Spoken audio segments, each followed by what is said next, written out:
కేటీఆర్ గారు ఈడీ విచారణ తర్వాత ఆయన ఏం మాట్లాడాలనో మాట్లాడలేక టెన్షన్లో ఏదో మాట్లాడుతుండ్రు. కేసును డైవర్షన్ చేయాలని ఆలోచనతో మాట్లాడుతున్నాడు. లైవ్ డిటెక్టివ్ కావాలని అంటుండు. నిజానికి కావాల్సిందే. అది ఎవరికి? కేటీఆర్కు, హరీష్ రావుకు, కవితకు, సంతోష్ రావుకు. ఆ నలుగురికి అయితేనే మన తెలంగాణ ప్రజల సొమ్ము ఎక్కడ పోయింది అనేది తెలుస్తుంది. నార్కో అనాలిసిస్ టెస్ట్ కూడా కావాలి ఆ నలుగురికి. నార్కో అనాలిసిస్ టెస్ట్ మరియు లైట్ డిటెక్టివ్ కావాలని మేము కోరుకుంటున్నాము. ఖచ్చితంగా అయితే తెలంగాణ ప్రాంతంలో జరిగిన పూర్తి ఇక బయటకు వస్తుంది.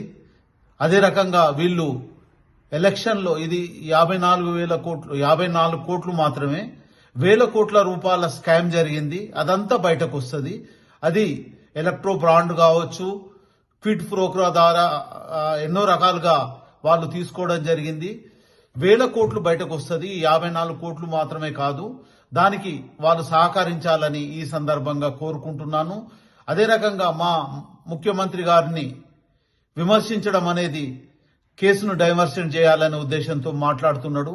నీకు విచారణ జరిగింది, నువ్వు జవాబు చెప్పుకోవాలి. దాంతో పాటు మీ నలుగురితో పాటు లైట్ డిటెక్టివ్ చేస్తే బయటకు వస్తుందని మేము కోరుకుంటున్నాము. నార్కో అనాలిసిస్ టెస్ట్ చేస్తే మీరు చేసింది అన్ని రకాలుగా దోపిడీలు బయటకు వస్తాయి. అది ఒక రకంగా చెప్పాలంటే మీరు చేసిన దోపిడీ ప్రపంచంలో ఎక్కడ కూడా జరగకుండొచ్చు.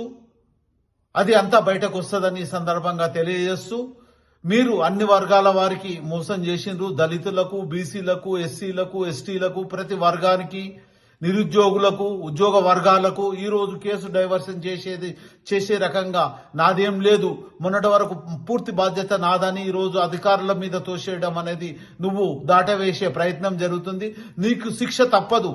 కేసును డైవర్షన్ చేసే రకంగా మాట్లాడడం సమంజసం కాదు. ప్రజలందరూ కోరుకుంటున్నారు. మీరు నలుగురు లైట్ డిటెక్టివ్లకు సహకరించండి. దాంతోపాటు నార్కో అనాలిసిస్ టెస్ట్ కు ఈ నలుగురు రావాలని కేసీఆర్, కేటీఆర్, హరీష్ రావు, కవిత, సంతోష్ రావు రావాలని ఈ సందర్భంగా కోరుకుంటూ డిమాండ్ చేస్తున్నాము. ప్రభుత్వం కూడా దీంట్లో కల్పించుకొని ఇంటెలిజెన్స్ వర్గాలు వాళ్ళు ఏదో రకంగా తప్పును బయటపడకుండా ఎన్నో జాగ్రత్తలు తీసుకున్నారు. ఆ జాగ్రత్తలు తీసుకున్నా మీరు బయటకు తీయాలని సందర్భంగా ఇంటెలిజెన్స్ వ్యవస్థకు, ఈడీకి కోరుకోవడం జరుగుతుంది. జై కాంగ్రెస్, జై జై.